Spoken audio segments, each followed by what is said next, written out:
That is mine, he shouted. ये मेरा है, किसान चिल्लाया. Certainly, answered the boy. हाँ जरूर ये तेरा ही है, उस लड़के ने कहा. But you may have only have it by dancing for it. पर ਇਹ ਤੈਨੂੰ ਉਦੋਂ ਹੀ ਮਿਲੇਗਾ ਜਦ ਤੂੰ ਇਸ ਲਈ ਨੱਚ ਕੇ ਵਿਖਾਏਂਗਾ. I will have none of your rudeness, you rascal, shouted the farmer. ਮੇਰੇ ਕੋਲ ਤੇਰੀ ਬੇਈਮਾਨੀ ਤੇ ਅਪੱਧਰਤਾ ਲਈ ਕੋਈ ਜਵਾਬ ਨਹੀਂ ਹੈ, ਕਿਸਾਨ ਚਿल्लाया. ਰਿਊਡਨੈਸ ਦਾ ਮਤਲਬ ਹੁੰਦਾ ਹੈ ਬੇਈਮਾਨੀ, ਰੈਸਕਲ ਦਾ ਮਤਲਬ ਹੁੰਦਾ ਹੈ ਭੱਦਾ. But before he could reach the bird, the boy began to play on his violin and the farmer had to dance. ਇਸ ਤੋਂ ਪਹਿਲਾਂ ਕਿ ਉਹ ਉਸ ਪੰਛੀ ਤੱਕ ਪਹੁੰਚਦਾ, ਉਸ ਲੜਕੇ ਨੇ ਆਪਣਾ ਵਾਇਲਨ ਵਜਾਉਣਾ ਸ਼ੁਰੂ ਕਰ ਦਿੱਤਾ ਅਤੇ ਫਾਰਮਰ ਨੂੰ ਨੱਚਣਾ ਹੀ ਪਿਆ. He danced and the boy would not stop playing. ਉਹ ਨੱਚਦਾ ਰਿਹਾ ਤੇ ਲੜਕਾ ਵੀ ਆਪਣੀ ਵਾਇਲਨ ਨੂੰ ਵਜਾਉਣਾ ਬੰਦ ਨਹੀਂ ਕਰ ਰਿਹਾ ਸੀ. Stop! shouted the tired farmer. ਉਸ ਥੱਕੇ ਹੋਏ ਕਿਸਾਨ ਨੇ ਕਿਹਾ ਕਿ ਇਸ ਨੂੰ ਰੋਕੋ. Stop! Oh please stop! I will give you 1,000 pieces of silver if you only stop. ਜੇਕਰ ਤੂੰ ਇਸ ਨੂੰ ਰੋਕ ਦੇਵੇਂਗਾ ਮੈਂ ਤੈਨੂੰ 1000 ਸਿਲਵਰ ਦੀਆਂ ਯਾਨੀ ਚਾਂਦੀ ਦੀਆਂ ਮੋਹਰਾਂ ਦੇਵਾਂਗਾ. Let us go and fetch them first, said the boy. ਚਲੋ ਆਪਾਂ ਪਹਿਲਾਂ ਚਾਂਦੀ ਦੇ ਸਿੱਕੇ ਹੀ ਲੈਣ ਚੱਲਦੇ ਹਾਂ, ਉਸ ਲੜਕੇ ਨੇ ਕਿਹਾ. So still dancing, the farmer went into the house and looked the silver coins from beneath a board in the floor where he had eaten them. ਹਜੇ ਤੱਕ ਵੀ ਫਾਰਮਰ ਨੱਚ ਰਿਹਾ ਸੀ ਅਤੇ ਉਹ ਨੱਚਦਾ ਹੀ ਆਪਣੇ ਘਰ ਵਿੱਚ ਗਿਆ ਅਤੇ ਸਿਲਵਰ ਕੋਇਨਸ ਲੈ ਕੇ ਆਇਆ ਜੋ ਕਿ ਇੱਕ ਬੋਰਡ ਥੱਲੇ ਛੁਪਾਏ ਹੋਏ ਸਨ ਜੋ ਕਿ ਫਲੋਰ ਉੱਪਰ ਲੱਗਿਆ ਹੋਇਆ ਸੀ. And the boy played on and on ਅਤੇ ਲੜਕਾ ਉਸੇ ਤਰ੍ਹਾਂ ਹੀ ਉਸ ਨੂੰ ਵਜਾਉਂਦਾ ਰਿਹਾ. It was only when the farmer held out the 1,000 pieces of silver to the boy that he stopped playing the violin.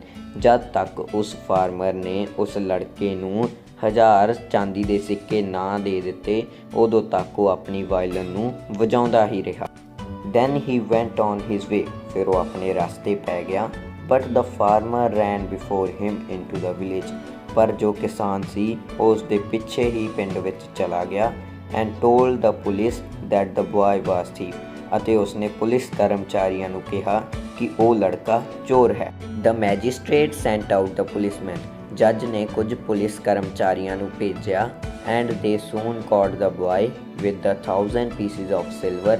ਅਤੇ ਉਹਨਾਂ ਨੇ ਜਲਦੀ ਹੀ ਉਸ ਲੜਕੇ ਨੂੰ ਪਕੜ ਲਿਆ 1000 ਚਾਂਦੀ ਦੀਆਂ ਮੋਹਰਾਂ ਦੇ ਸਮੇਤ. That the farmer said he had stolen. ਜੋ ਕਿ ਕਿਸਾਨ ਨੇ ਕਹੀਆਂ ਸਨ ਕਿ ਉਸਨੇ ਚੋਰੀ ਕੀਤੀਆਂ ਹਨ. In those days in Sicily, the punishment for stealing was death. ਉਹਨਾਂ ਦਿਨਾਂ ਵਿੱਚ ਸਿਜ਼ਲੀ ਸ਼ਹਿਰ ਵਿੱਚ ਚੋਰੀ ਕਰਨ ਦੀ ਸਜ਼ਾ ਮੌਤ ਹੀ ਸੀ. It seemed impossible for such a poor boy to have such a large sum of money. ਇਹ ਇੰਪੋਸੀਬਲ ਦਿਖ ਰਿਹਾ ਸੀ, ਨਾਮੁਮਕਿਨ ਦਿਖ ਰਿਹਾ ਸੀ ਕਿ ਉਸ ਗਰੀਬ ਲੜਕੇ ਕੋਲ ਇੰਨੀ ਵੱਡੀ ਰਕਮ ਹੋਵੇ. So he was sentenced to be hanged at once. ਅਤੇ ਬਿਨਾਂ ਮੁਕੱਦਮਾ ਚਲਾਏ ਹੀ ਉਸ ਨੂੰ ਫਾਂਸੀ ਦੀ ਸਜ਼ਾ ਸੁਣਾ ਦਿੱਤੀ ਗਈ. The boy asked the magistrate to let him play the violin before he was hanged. ਉਸ ਲੜਕੇ ਨੇ ਜੱਜ ਨੂੰ ਬੇਨਤੀ ਕੀਤੀ ਕਿ ਉਸ ਨੂੰ ਫਾਂਸੀ ਦੇਣ ਤੋਂ ਪਹਿਲਾਂ ਵਾਇਲਨ ਵਜਾਉਣ ਦੀ ਇਜਾਜ਼ਤ ਦਿੱਤੀ ਜਾਵੇ. The kind magistrate allowed him to do so. ਉਸ ਦਿਆਲੂ ਜੱਜ ਨੇ ਉਸ ਨੂੰ ਇਹ ਕਰਨ ਦੀ ਆਗਿਆ ਦੇ ਦਿੱਤੀ. The farmer cried out in alarm when he saw the hangman give the violin back to the boy. ਉਹ ਕਿਸਾਨ ਉੱਚੀ ਰੌਲਾ ਪਾਉਣ ਲੱਗਾ, ਰੋਣ ਲੱਗਾ ਜਦ ਉਸ ਨੂੰ ਪਤਾ ਲੱਗਾ ਕਿ ਉਸ ਲੜਕੇ ਨੂੰ ਉਸ ਦਾ ਵਾਇਲਨ ਵਾਪਸ ਦਿੱਤਾ ਜਾ ਰਿਹਾ ਹੈ. And shouted to the magistrate. ਅਤੇ ਉਸਨੇ ਮੈਜਿਸਟ੍ਰੇਟ ਨੂੰ ਉੱਚੀ ਆਵਾਜ਼ ਵਿੱਚ ਕਿਹਾ He must not play. ਉਹ ਇਹ ਨਹੀਂ ਵਜਾ ਸਕਦਾ. He must not play. ਉਹ ਇਹ ਨਹੀਂ ਵਜਾ ਸਕਦਾ. Oh no, do not let him play. ਉਸ ਨੂੰ ਵਜਾਉਣ ਦੀ ਇਜਾਜ਼ਤ ਨਾ ਦਿੱਤੀ ਜਾਵੇ. But the magistrate only smiled and said. ਪਰ ਮੈਜਿਸਟ੍ਰੇਟ ਨੇ ਮੁਸਕਰਾਉਂਦੇ ਹੋਏ ਕਿਹਾ It can do no harm. ਇਹ ਕੋਈ ਹਾਨੀ ਨਹੀਂ ਪਹੁੰਚਾਵੇਗਾ. Let the poor lad play the violin for few minutes. ਇਸ ਨੂੰ ਕੁਝ ਮਿੰਟਾਂ ਲਈ ਵਾਇਲਨ ਵਜਾ ਲੈਣ ਦਿਓ. He is too young to die. ਉਹ ਬਹੁਤ ਛੋਟਾ ਹੈ ਮਰਨ ਲਈ. So the boy began to play the violin. फिर उस लड़के ने अपना वायलन बजाना शुरू कर दिता। At once the magistrate and the hangman and the farmer and all the people, ਉੱਥੇ ਜੋ ਜੱਜ ਸੀ, ਹੈਂਗਮੈਨ ਸੀ ਅਤੇ ਕਿਸਾਨ ਸੀ ਅਤੇ ਸਾਰੇ ਲੋਕ ਜੋ ਉੱਥੇ ਇਕੱਠੇ ਹੋਏ ਸਨ ਉਸ ਲੜਕੇ ਦੀ ਫਾਂਸੀ ਨੂੰ ਦੇਖਣ ਲਈ ਸਾਰੇ ਡਾਂਸ ਕਰਨ ਲੱਗ ਗਏ। ਦੇ ਡਾਂਸ ਐਂਡ ਡਾਂਸ, ਉਹ ਨੱਚਦੇ ਹੀ ਰਹੇ। And while the boy played, ਅਤੇ ਲੜਕਾ ਵਜਾਉਂਦਾ ਰਿਹਾ। ਦੇ ਕੁਡ ਨਾਟ ਸਟਾਪ ਡਾਂਸਿੰਗ, ਅਤੇ ਉਹ ਰੁਕ ਨਹੀਂ ਰਹੇ ਸਨ। ਓ ਦਾ ਮੈਜਿਸਟ੍ਰੇਟ ਕਰਾਈਡ, ਮੈਜਿਸਟ੍ਰੇਟ ਰੌਲਾ ਪਾਉਣ ਲੱਗਾ। I can not go on, I can not, ਮੈਂ ਹੋਰ ਨਹੀਂ ਕਰ ਸਕਦਾ।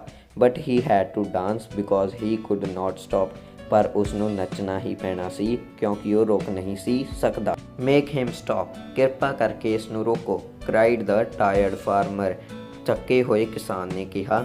ਮੇਕ ਹਿਮ ਸਟਾਪ, ਇਸ ਨੂੰ ਰੋਕੋ। ਹੀ can have my 1000 pieces of silver if he stops, ਉਹ ਮੇਰੇ 1000 ਚਾਂਦੀ ਦੇ ਸਿੱਕੇ ਰੱਖ ਸਕਦਾ ਹੈ ਜੇਕਰ ਉਹ ਇਸ ਨੂੰ ਰੋਕ ਦੇਵੇਗਾ। ਆਈ ਸ਼ੈਲ ਡਾਈ, ਮੈਂ ਮਰ ਜਾਵਾਂਗਾ, ਹੈਂਗਮੈਨ ਚਿল্ਲਾਉਣ ਲੱਗਾ। I can dance no more, make him stop, ਮੈਂ ਹੋਰ ਨਹੀਂ ਨੱਚ ਸਕਦਾ, ਕਿਰਪਾ ਕਰਕੇ ਇਸ ਨੂੰ ਰੋਕਿਆ ਜਾਵੇ।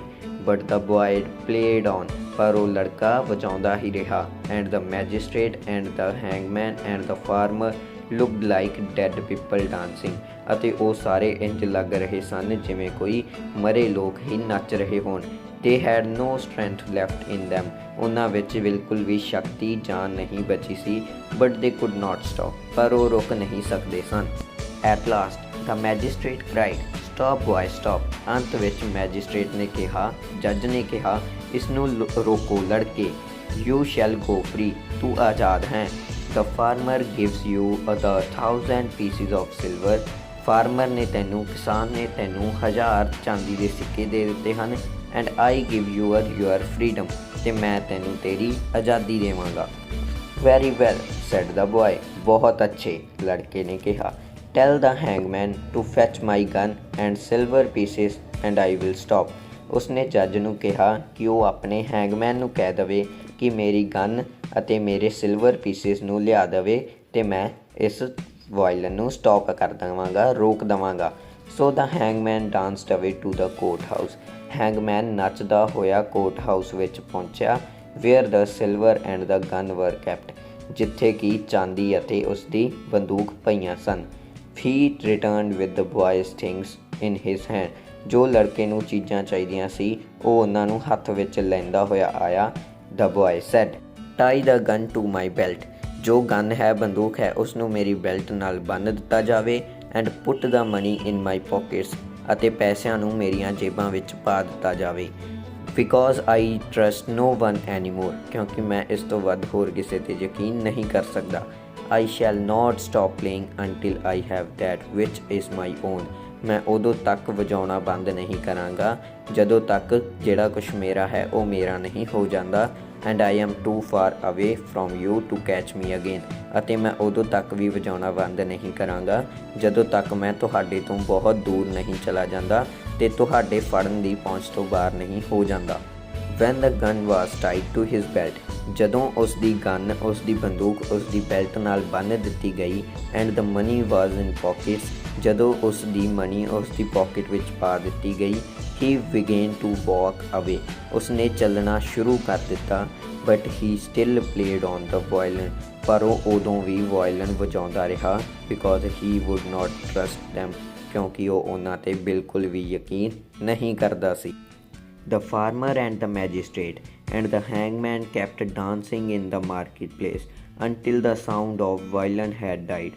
Magistrate यानी जज, फार्मर यानी किसान ਅਤੇ हैंगman ਉਦੋਂ ਤੱਕ ਨੱਚਦੇ ਰਹੇ ਜਦੋਂ ਤੱਕ ਉਹਨਾਂ ਨੂੰ ਆਵਾਜ਼ ਸੁਣਨੀ ਬੰਦ ਨਾ ਹੋਈ। Then they fell on the ground because they were all very tired. ਉਹ ਜਦੋਂ ਆਵਾਜ਼ ਉਹਨਾਂ ਨੂੰ ਸੁਣਨੀ ਬੰਦ ਹੋ ਗਈ ਉਹ ਇੱਕਦਮ ਧਰਤੀ ਉੱਪਰ ਡਿੱਗ ਗਏ ਕਿਉਂਕਿ ਉਹ ਬਹੁਤ ਥੱਕ ਗਏ ਸਨ। But the boy went on to find his fortune, ਪਰ ਉਹ ਲੜਕਾ ਆਪਣੀ ਕਿਸਮਤ ਦੀ ਭਾਲ ਵਿੱਚ ਫਿਰ ਚਲਾ ਗਿਆ ਆਪਣੇ ਵਾਇਲਨ ਨਾਲ। ਅੰਡਰ ਹਿਸ ਆਰਮ, ਜੋ ਕਿ ਉਸ ਦੀਆਂ ਬਾਹਾਂ ਥੱਲੇ ਸੀ। His gun on his back, ਉਸ ਦੀ ਬੰਦੂਕ ਉਸ ਦੇ ਪਿੱਛੇ ਟੰਗੀ ਹੋਈ ਸੀ। And the 1000 pieces of silver in his pockets, ਅਤੇ 1000 ਪੀਸ ਸਿਲਵਰ ਦੇ ਸਨ, ਚਾਂਦੀ ਦੇ ਸਨ ਉਸ ਦੀਆਂ ਜੇਬਾਂ ਵਿੱਚ।